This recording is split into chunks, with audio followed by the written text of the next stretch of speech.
Our topic of discussion for the video is Auguries of Innocence by William Blake.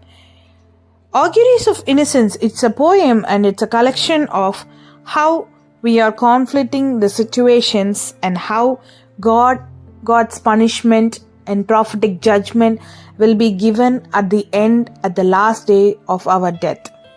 So moving into the poem, it is all about how people go and harm others and harm other things that are created by nature, and how does God gives punishment for that and how they will be served for their injustices that are being done in this world.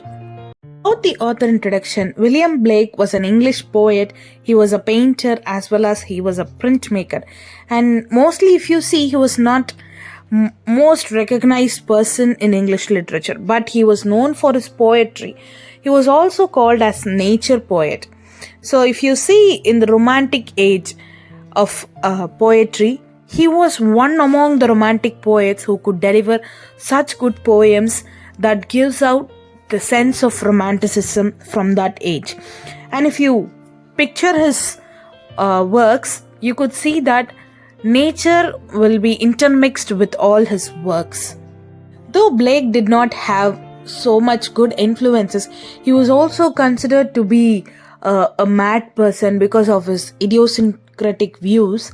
He was regarded by the critics of that period, and so much of readers expressed their willingness to read of his creativity, and few of his works were mystically, it was not popular, but it was very well taken by all the readers of that period, the romantic period.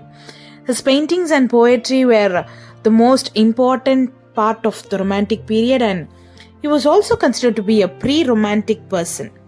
He has given out so many outlines of different literature, and as well as the most important parts of his literature was nature. And if you could see all these nature and the topics like theology, literature, nature, all these will be dealing with his subject of genre. So if you see, this poem Auguries of Innocence is also about nature and how God gives punishment and how we are answerable for what we do against nature.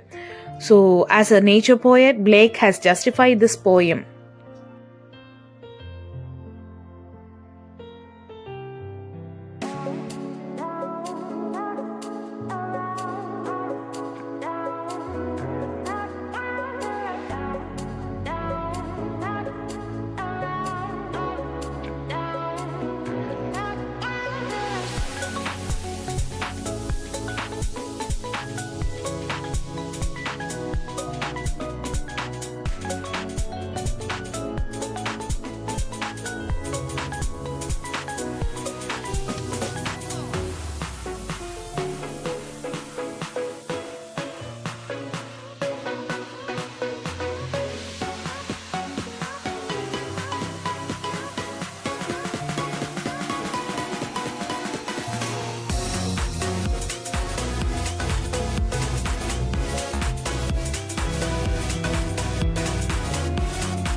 We move into the poem analysis, we could see that there is a contrast and there is a difference in between innocence and experience.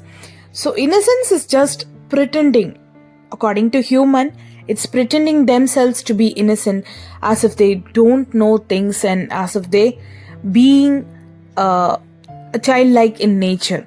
But in actual world, do they portray the exact nature what they have? No, it's always the experience that they have in pretending the innocence of themselves. So here, innocence is basically an undeniable truth what animal has, and innocence what human has is always different from it. So the innocent what they share, the animals or the plants or the natural beings that are being alive, what they share is in the pure form. But what we human beings act out is not exactly in a pure form. It's actually, we could tell that we show that kind of innocence only in experience. Only when we have the experience of pretending to others and pretending ourselves to others, we could always portray a picture of being innocent, childish in nature. All these kind of things are only out of experience. So there is a little bit of contrast in between the term innocence and the term experience. So according to Blake, innocence of a man comes out of experience. Second point of the analysis is the interconnectedness of life. So we all should remember that we, the human beings, are interconnected with nature. If the nature balance goes down, the balance of human being also goes down. For example, this interconnectedness, misconceptions, all these, no? For examples, you can go for this flood, tsunamis, earthquakes, all these. Whatever we do for nature, we dig the ground, we build buildings, and we hurt nature.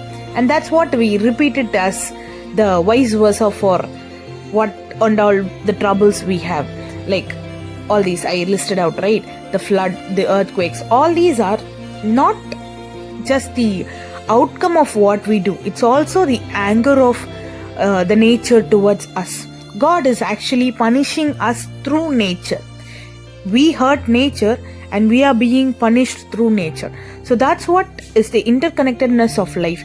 We people still don't understand this point, that we are connected with nature. We literally think that if we eat well, if we be healthy, and if we lead a healthy life, it could give us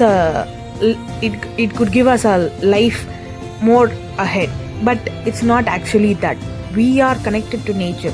Only if the nature balance is perfect, the human life balance also will be perfect. And we think that humanity is different from what humans do. Yes, exactly. Humans have humanity, but they don't put it out in a right way.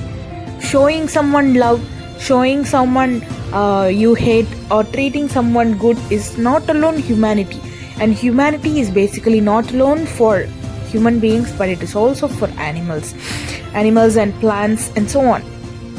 So if you see, we people believe that nature and humanity are not equal, and we think that humanity is only for human beings, but it is a wrong statement, and that's why nature is ahead of us. So it's basically that humanity belongs to both human beings as well as to nature. Next one is critic of society. We people believe that doing good for nature or doing good for planting trees like that, all these things will be criticized by society. Yes, people in this generation definitely will criticize you as someone who is to be perfect, someone who is showing off. All these things naturally happen. But believe that whatever you do, people are ready to criticize you. And remember that whatever may be the consequences out of it, people will criticize in a positive or a negative way. So we should always learn that whatever we do for others, if it is being criticized also, we should never consider it. We should always be fulfilled to ourselves and to God and to nature. That's what Blake is giving out an overall view. And if you see in the poem, the poem is actually a provoke. It is actually provoking the thoughts of human beings, and naturally it gives the understanding that we should respect nature, and whatever we do for nature will have a afterback for us.